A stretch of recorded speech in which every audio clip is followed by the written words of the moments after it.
ಇದು ಸಾಂದ್ರತೆಯ ಸ್ತಂಭ. ಇಲ್ಲಿ ನೀರು, ಜೇನುತುಪ್ಪ, ಎಣ್ಣೆ ಮೂರು ಇದೆ. ಜೇನುತುಪ್ಪ ಕೆಳಗಿದೆ, ಎಲ್ಲ ಒಂದು ಪ್ರಕಾರ ಹೊಂದಿದೆ. ಯಾಕೆಂದರೆ ಜೇನುತುಪ್ಪದಲ್ಲಿ ಸಾಂದ್ರತೆ ಹೆಚ್ಚಿದೆ, ಅದಕ್ಕೆ ಇದು ಕೆಳಗಿದೆ.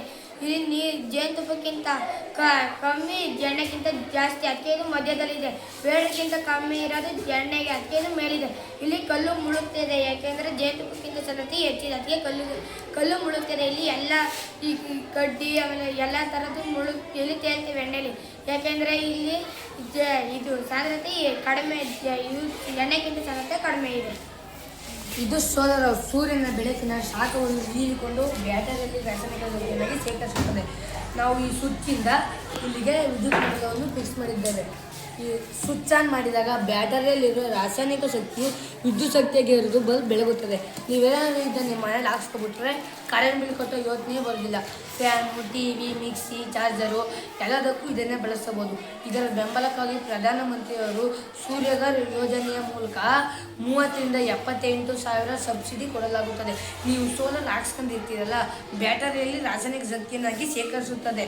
ನಿಮ್ಗೆ ಎಷ್ಟು ಬೇಕೋ ಅಷ್ಟು ಬಳಸ್ಕೊತೀರಾ. ಇನ್ನು ಮಿಕ್ಕಿದ್ದನ್ನ ಅವರೇ ಬಂದು ಶೇಖರಿಸ್ಕೊಂಡು ಹಣ ಕೊಟ್ಬಿಟ್ಟು ಹೋಗ್ತಾರೆ. ಇದು ನಿಮಗೆ ಲಾಭವೂ ಆಗುತ್ತೆ, ಕರೆಂಟ್ ಬಿಲ್ ಕಟ್ಟೋದಂಗೂ ಆಗುತ್ತೆ. ಇದು ಮ್ಯಾಜಿಕಲ್ ರೈನ್. ನಾನು ಬೇಕು ಅಂದಾಗ ಮಳೆ ಬರೆಸ್ತೀನಿ, ಬೇಡ ಅಂದಾಗ ನಿಲ್ಲಿಸ್ತೀನಿ. ಮಳೆ ಬಾ, ಮಳೆ ನಿಂತ್ಕೋ, ಮಳೆ ಬಾ, ಮಳೆ ನಿಂತ್ಕೋ, ಮಳೆ ಬಾ, ಮಳೆ ನಿಂತ್ಕೋ, ಮಳೆ ಬಾ, ಮಳೆ ನಿಂತ್ಕೋ. ಯಾಕಂದರೆ ಇಲ್ಲಿ ನಾನು ತೂತ್ ಮಾಡಿದ್ದೀನಿ. ಈ ತೂತ್ ಮೇಲೆ ನಾನು ಕೈ ಇಟ್ಟಾಗ ಗಾಳಿ ಒಳಗೆ ಹೋಗಲ್ಲ. ನಾ ಈ ತೂತ್ ಬಿಟ್ಟಾಗ ಗಾಳಿ ಒಳಗೆ ಹೋಗಿ ನೀರನ್ನ ತಳ್ಳುತ್ತೆ. ಅದಕ್ಕೆ ಗಾಳಿಯ ಒತ್ತಡ ಅಂತ ಕರಿತೀವಿ. ಇದರ ಹೆಸರು ದೂರದರ್ಶಕ, ಇಂಗ್ಲೀಷಲ್ಲಿ ಟೆಲಿಸ್ಕೋಪ್. ನಾವೀಗ ಒಳಗಿರೋ ಮರಕ್ಕೆ ಪೈಂಟ್ ಮಾಡಿದ್ದೀವಿ. ಅದರಲ್ಲಿ ಹಕ್ಕಿ ಗೂಡು ಆಮೇಲೆ ತೊಗಿಗಳೆಲ್ಲ ನೋಡ್ತೀವಿ. ಒಂದು ಕಣ್ಣು ಮುಚ್ಕೊಂಡು ಆಮೇಲೆ ದೂರದಿಂದ ಡೆಫ್ ಮಾಡೋದ್ರೆ ಇದು ನೋಡಬೇಕು. ಇದನ್ನು ರಾತ್ರಿ ಹೊತ್ತು ತಗೋಗಿ ಮನೆಯಲ್ಲಿ ಮಂಗಳ ಗ್ರಹ ಮತ್ತು ಚಂದ್ರ ಆಮೇಲೆ ನಕ್ಷತ್ರ ಕಾಯಗಳನ್ನು ನೋಡಬಹುದು.